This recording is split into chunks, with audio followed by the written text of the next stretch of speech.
because sometimes when I look at men, particularly black men, they are so full of rage because of that abandonment or whatever happened. Like, and I think we're all dealing with a certain spectrum of trauma, especially in the black community. But I'm looking at the spectrum of it, like the impact of. I got fired, and not only that, I went without a job 2 years. Imagine going door to door for 2 years and getting turned down, you know? And it wasn't because I was incapable of working, it's because of my past background. Me, that you trespassing, crawling, and loitering. I said I was just dribbling the basketball, you know, like.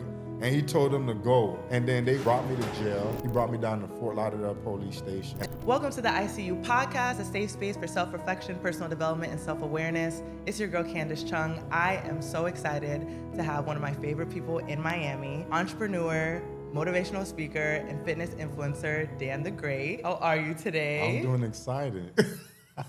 How you feeling? I'm feeling good. You know, I'm excited to be here and, you know, be a partaker of this new journey that you're doing. And I know. It's a thing. Yes. Like, I've been really, like, trying to digest so much. Like, you can't complain about what's on your plate when you prayed for this, but, man, bite by bite, I've been kind of like Kirby. Like, I'm, like, trying to suck it all in, trying not to choke on everything. But we found out today that we're matching by accident, which just shows, you know, the frequency we on. Exactly. I guess we're in the spirit. We're walking on one accord. That's a so great way cute. to start. You look really, really good. Likewise, and you is killing them boots. Hello. We work hard on the legs and the fit, so the fit matches the legs. So I want you to just tell them a little bit about your story, about how you ended up in Miami, what brought you here, and how you became this version of yourself, if you can sum that up in some words before we get into the combo. I mean, pretty much I'm born and raised from the Miami, Fort Lauderdale all my life. Half of my family is here. And I moved to Atlanta probably like 2.5 years ago. And I still have my business down here. So I was traveling back and forth a lot. So I had to come back really to lock in on my business. So that's why I came back to Miami. And what industry are you in? I'm in the lighting industry. How'd you get there? That's really interesting. It's really interesting. Honestly, that was my first job because I was incarcerated. And when I got out of prison, I ended up working for a lighting company. And from there, started my own afterwards. But Okay, so can we get into that story? Like, how did you get convicted, and what led you there? Yeah, let's start there. Like, what's that story like? I mean, honestly, I was a troublesome kid, you know. What age was this? I think it was about 18. Okay. Yeah, 18. I was in and out this juvenile system, period. You know, I've been incarcerated since probably like 13 years old. Been in and out of programs. I guess it's the neighborhood I grew up. That's just the way of life was. You know, I grew up in the projects, and you know, I'm coming from a Haitian descendant. You're Haitian? Oh yeah, I'm Haitian. Oh, wicked. The men, them wicked Caribbean men. Woo. Caribbean men. Haitian men in particular. Okay, go ahead. Yeah, you know, during me growing up when I was younger, being Haitian wasn't a popular thing. So we used to have to fight all the time. You speak Creole? Picked on. Yeah, I do. I speak Creole. Really? Yeah, bonjour, bonsoir. Oh, Haitian, yeah. Okay. Sac passé. Sac passé. That's all I got. That's all I got. Wow. Okay. Yeah. So based on the background you were fighting, like because you were Haitian, or? Yeah, because we were Haitian, it wasn't popular. I guess around the time the people that I grew up with, we kind of like made it popular. You know, we had to pave the way. Yeah. For the Haitians now. Now everybody, you know, claiming to be Haitian. Back then, people didn't want to say they were Haitian, you know? Oh, wow. Yeah, because that's like a big thing in Florida. It's a big thing in Florida. So, like, that's really interesting to hear because Exactly. it's like, y'all have little Haiti. Like, that is here. Yeah, okay. little Haiti. So it's not like I chose this life. This life chose me in a sense. Yeah, so it just, my childhood upbringing was really rough, you know? Like I said, we were forced to fight, and it just led me going to the wrong path. You know, started selling drugs and doing all sorts of things. So how'd you end up? How long did you do? I did like 2 years. Wow, state? Or Yeah, federal? state. And can you talk a little bit about that story? Yeah, honestly, like I said, I'm sorry. I just have to say I'm super interested, not only because I feel like it's really important for Black men to speak about this, but I'm coming off a situation where I recently got arrested, and I never in my life would have thought that I would be in that situation. I used to have homeboys that would they were in and out all the time, and I'm like, you guys are slow or stupid. Like, how are you guys ending up in this situation? And I wish somebody would have told me how easy it is. It's just one split decision, or it's one coincidence, or whatever the case may be, that you end up in a predicament. So, and sometimes it's not your fault. See, right now, we got so many technology like iPhones and stuff where you could capture some of this stuff, police brutality and stuff. To me, I'm so desensitized to that. It's like normal to me because I've been a victim all my life. Like I said, I didn't choose this route. You know, there's a lot of times I go to jail for nothing. You know, I'm talking about getting out of the school bus and go to jail. really? Yeah, it was this. This is how real the trauma is. It's this police officer they used to call RoboCop. His name is Timothy McCarthy, badge number 1337. Oh, okay. So Got that it lets you down know pat. like how traumatized I was. You know, I Right. was just a young innocent kid, and it's time that I would dribble the basketball. You know, I got my headband on. You know, just the basketball gear. You know, it looked like I'm about to play basketball. You know, and he just pulled me over. It was like four of us. It was me, my friend Victor, Johnny, and Teeden. And he just stopped. He told them to keep walking, and I'm dribbling the basketball on the street. And then he sat me in the back seat. He said and started reading me my rights. And I said, "What are you reading my rights for?" He said, "You trespassing, prowling, and loitering."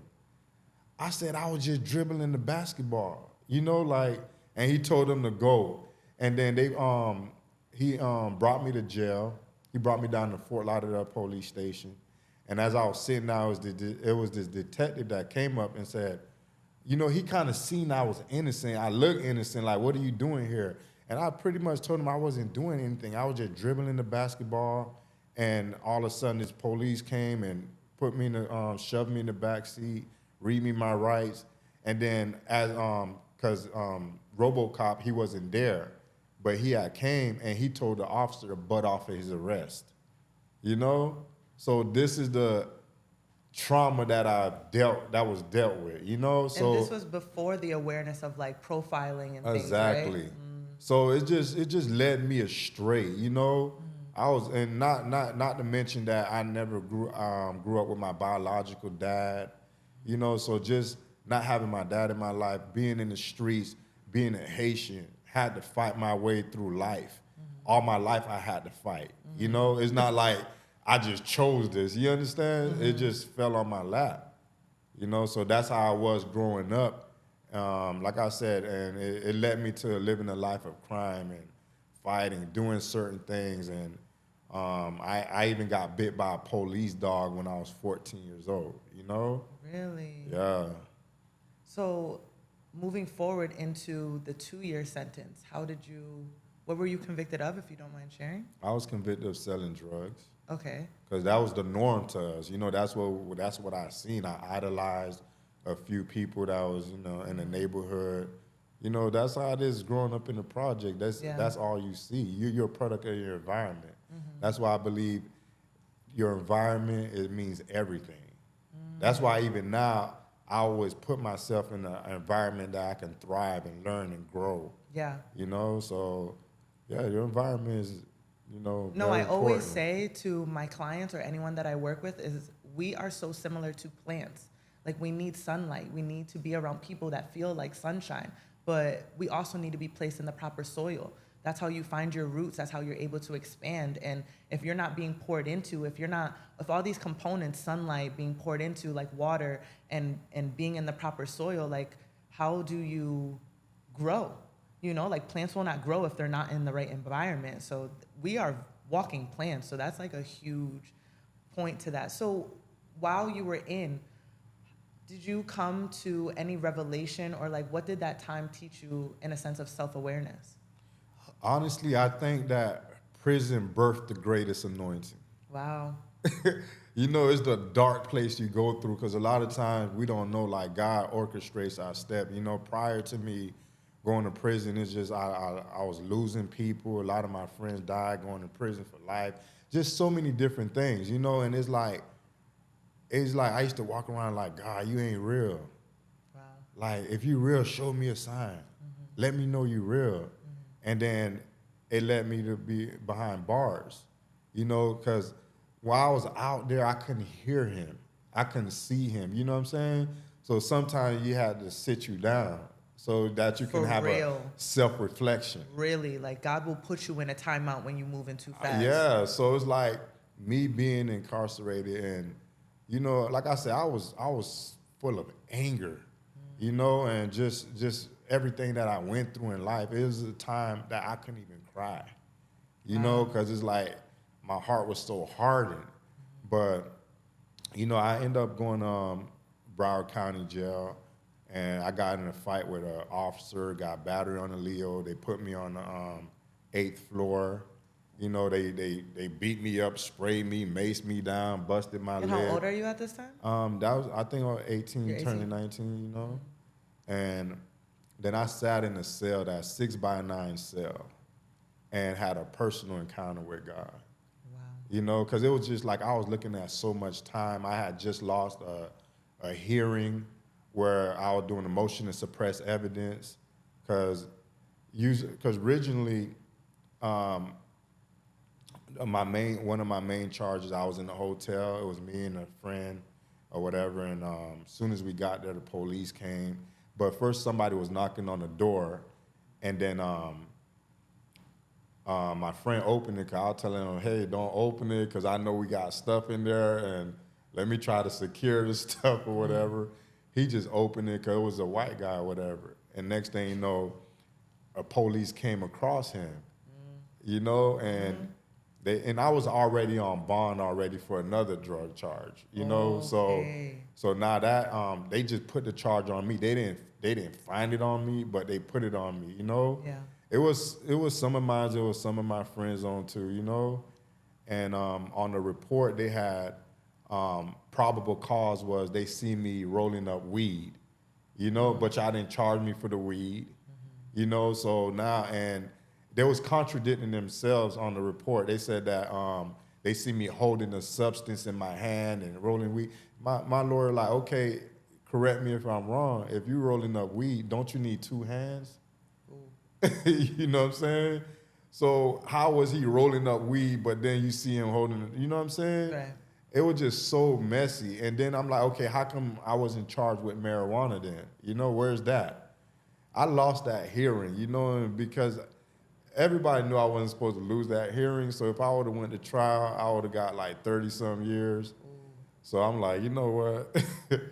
I'm not gonna do that, you know? So I eventually plead and, you know, worked out a deal or whatever. So tell me more about this encounter. Okay, that encounter, like, I was just sitting down one time, you know, and I was just like, God, show me a sign. Let me know you real. Like, you know, I'm just tired. I'm tired of myself. I'm tired of, you know, hurting my mom and just everything. You know, I'm just tired. And next thing you know, I just like, it was just the presence of God came in that 6-9 bar room. It felt like all my sins were rushed to the cross. You know, like I just felt like a heavy burden lifted, and I just began to cry for the first time in a long time. I just began to cry, and he manifested his presence so strong in that room. I was speaking in tongues. Wow. You know, so it's like I just sat in the bed and I'm like, thank you, God. Thank you, God. I was doing that for like 2 hours straight. Thank you, God. Wow. You know, so that's a left an breakthrough. impression on me. You know, so now I can no longer question if there's a God. I know there's a God. You know, so like I said, that was the foundation. You know, but me being incarcerated and eventually going to prison, you know, I was still getting into things, but everybody I encountered, I would always share that story with. Like, Yeah, I definitely didn't know that. Like, Yeah. We've talked about a lot of stuff, but I don't think we've ever talked about that. Yeah. So when you got out, how did you reintegrate yourself and continue in your relationship? Because you had a transition from religion to religion. Did you always have the religion in your life, like Christianity? I mean, honestly, my were you parents. introduced to it when you my parents used to. This is how crazy it was. Like I grew up in church my whole life. You know, 'cause I was forced to go. You know, but like I said, I was a troubled kid. I used to fight all the time, and matter of fact, even in church, I would say probably when I was about 12, 13 years old, I fought in church. No way. Why the Oh, preacher you was dealing preaching. with some rage. Why the preacher was preaching, you know? That's some rage. Yeah, so it's like I embarrassed my parents a lot. It's like they had no control over me, you know, and my stepdad at the time, like, he tried, but he like, you know what, I give up on it, you know? Because I even got in a fight with him one time, you know? And he practically been there since I was like 2, you know? But yeah, that's what happened, you know? So I had that, but that's the only kind of background. I stopped going to church around that time, you know? So I haven't gone to church for a long time. But when I came back out, I just, like I said, I started hanging with some of the, you know, bad crowd, but it's just that still was on me. It's like my mom used to say that she had a dream. She see me walking. That's every Caribbean parent, man. I swear that's every Caribbean parent. For real. When they don't want you to go somewhere, when they want you to get out of trouble, they say, I had a dream. Yeah. I had a dream, but her dream was she's probably real. She seen me with a Bible, walking on the street with a Bible in my hand. She seen me preaching, you know? Wow. Yeah, so I'm like, oh, that was wow. Okay. She was Yeah. she was really in it. Okay. Because that's sometimes just something they say when they just want us to change. Exactly. But that, so, wow. Yeah. So it was, like I said, I have a story. I've been through a lot, you know, and my conversion was by far crazy, you know? So walk me through the transition from ex-felon to ministry. Yeah, ex-felon to ministry. Let me meander back. You know, especially when I said I feel like prison birthed the greatest anointing. Mm-hmm. You know, because a lot of times, you know, it's all about changing perspective. Because, you know, as I was studying, as I was reading and stuff like that, and you know, some of the greatest person that came out of prison was like Nelson Mandela. You know, he been incarcerated. You know, you had Malcolm X, Martin Luther King. You had Jesus himself was, you know. So many biblical stories. It's just so many biblical stories, you know. So it's not so much a setback, you know. So sometimes God used that, you know, to build us or whatever, you 100%. Know. And with me, I felt like he used that, you know, that was a pivot for me, a pit stop. Because now, like, looking back at it, prison, people don't understand the penal system, you know, how it was back then, right? Mm-hmm. Back then when Paul was in prison, prison was not meant for, like, long-term place. You know, it was a place where you were facing death. Mm-hmm. You know, like, to waiting for execution, you know? But now it's like, being in prison now is like you got so much access to the Bible, the musician. Yeah, it's supposed to be rehabilitation, you know? And yeah, so I felt like with that time, I just read a lot. I was reading the word. I kept on reading the word and it was just in me. Like I think I almost read the whole Bible, you know, because I spent a lot of my time in solitary confinement. You know, so I did like 6 months in the county jail before I went to prison, and then I ended up I almost set a riot in prison. You know, I went to Brevard. Brevard is known as the gladiator camp. Really? You know, oh yeah, it's just wow. Oh yeah, it's in Cocoa Beach. Gladiator camp. Gladiator camp. Wow, what a name for. Yeah, because it's like most facility. People. Yeah, most people come in there. It's like a whole bunch of young, wild, you know. You gotta be ready for war. You gotta be ready for war. You're gonna fight every single day. You're gonna have no choice but to fight. Because they have that mentality where it's like, up north, down south, and they got gangs. It's like everybody from Miami, Broward, and Palm Beach stick together. And people in the Orlando area, they stick together. People in Tampa. Oh, so it's like clicked up, like Yeah, everybody's it's in clicked there. up. So if you're from down south, you just got to link up with people down south. And then you had the Haitians. Then you got the Latin Kings. Then you Right. had Black Gangster Disciples, you know? And it was one guy that got killed 2 weeks before he went home. And you talking about from the age of 16 to maybe 24. Damn, You know? that's so early in life. Yeah, it was a wild place, you know. So, but me coming out, like I said, I hanged around with some of the bad friends I was, grew up with. But it's like God was tugging at my heart, you know. And then one day, it was this girl named Diane. She was like, hey, can you come to church? My church is amazing. You're out now. I'm out now. Okay. Yeah. So I'm out now. So she like, hey, I go to this church. I had broke my leg, and God used this man of God to heal me, and you should come see. And at the time, I still was out there chasing women and stuff like that. So God know what to do to get our attention. So God used her to get me in church. Okay.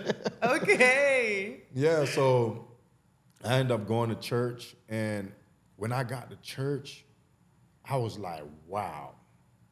Like, from the time I got there, it was divine. Like, the preacher spoke everything I was going through, things that nobody knew. And it was like it was mind-boggling, because I'm like, my cousin invited me, she invited me, I didn't go, and different things that the preacher was saying, nobody knew what I was going through. So that right there was real to me. That's the thing about the spirit, and that's the thing about the word. Like, you hear people constantly saying when they open the Bible, you be intentionally reading the Bible, and the Bible reads you back. Yes. Like, really. Like, really. And around the time I was smoking weed, I've been smoking weed since I was like 12 years old.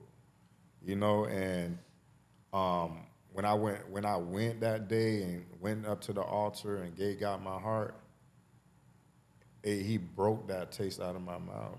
Wow. Like, I had no desire for it. Did you intentionally ask for that? Like, it's something that you wanted to stop? Yeah, I wanted to stop. You wanted to stop. In a sense, I wanted to, but I just couldn't. I didn't know how to. Yeah. So that was like a miracle for me, Yeah. But fast forward, my conversion was so crazy, It's like I was going through real spiritual warfare.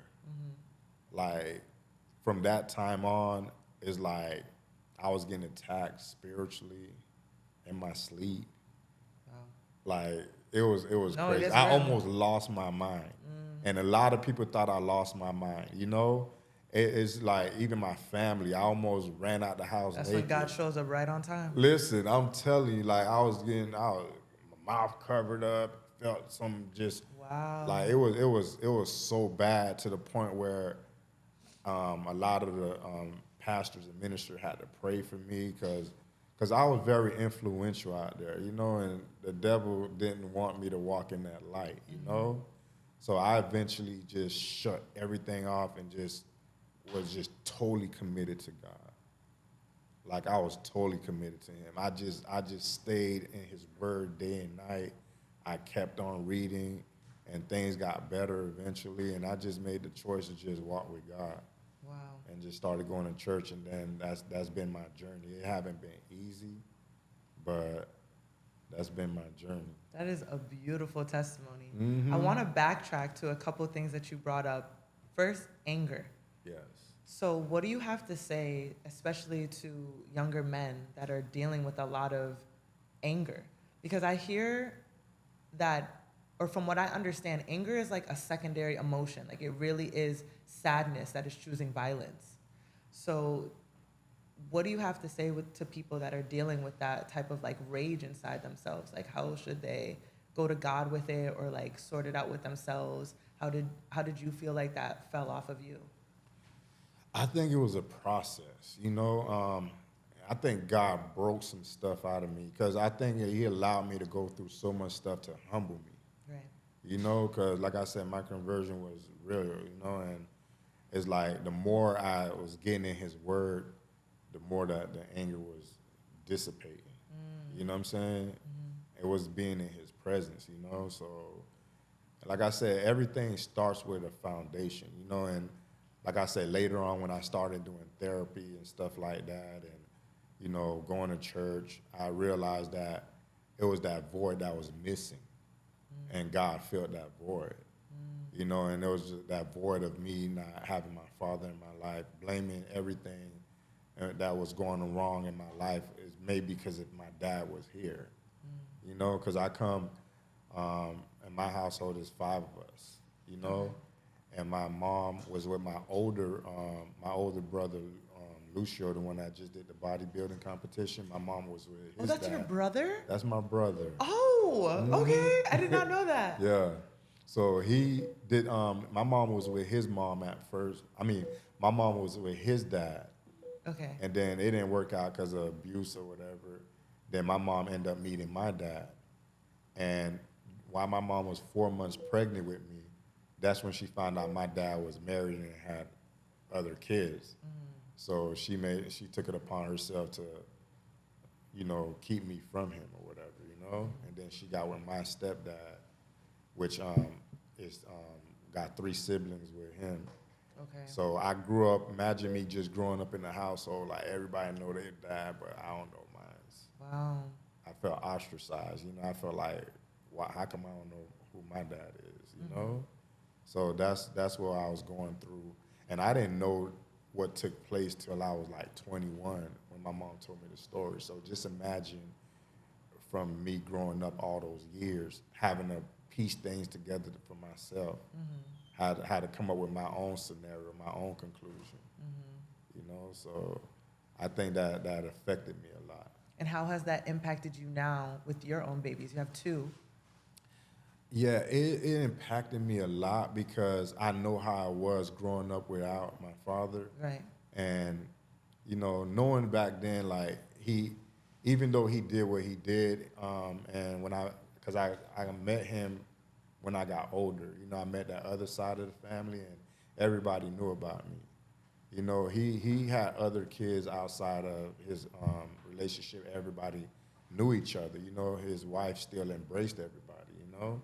Even when she met me later on, she embraced me as if I was her own, you know? But going now, fast forward, I'm always wanted the best for my kids. I fight for them, you know? And it's been challenging because I went through a bad divorce, and it's like history tried to repeat itself. My ex-wife tried to keep them from me. I've been battling the legal system for 4 years, you know, spent countless of money, you know, went through 3 lawyers just to, you know, fight for my kids because they can't fight for themselves. Right. Now, divorce is brutal. Like, that's another pivotal life circumstance that comes into play because, man, like, through relationships, like, you just learn so much, and you also, not only about yourself, but about others and the reflection that they're giving to you about yourself. But Exactly. in a sense of you moving through that, and you, like, I always give the example of, like, an alcoholic parent. So, like, some people, when they have an alcoholic parent, I've never experienced this, but either they don't want anything to do with alcohol, or they end up kind of in the same situation. So that's why I bring up, like, how did this impact you as you in your situation with not knowing your father, and then you as a father now? Because sometimes when I look at men, particularly Black men, they are so full of rage because of that abandonment or whatever happened. Like, and I think we're all dealing with a certain spectrum of trauma, especially in the Black community. But I'm looking at the spectrum of it, like the impact of, like, how do you end up the same thing, or you just end up on the latter end of it? But sometimes it gets expressed a little bit differently. Maybe you're more controlling of your children, or you're like that helicopter parent where you're overbearing because you don't want them to feel exactly what you felt. The thing you're trying to prevent ends up the fruition of something else. So that's why I bring that up, because I see a lot of men that are just really full of rage. And I'm wondering, like, where did this start, and where is this? I really feel like it's sadness that chooses violence. Like, it's something that was disheartening that happened that really turned into, like, I have to be a big boy about this. I can't cry. I gotta man up, because a lot of the world only sees you guys as valuable if you guys are providing something. Like, that really is the truth. Unless you are this money-making man, or you're this of status man, or you're talking about your dick, or whatever the case may be, it's like, you know, sometimes you're invisible. And I really try to acknowledge that I see that in certain people. Like, that's why I call this I See You, like, going beyond the surface, because I want people to be seen and to be felt and to be appreciated beyond what they present to the world. So that is like that's a powerful story.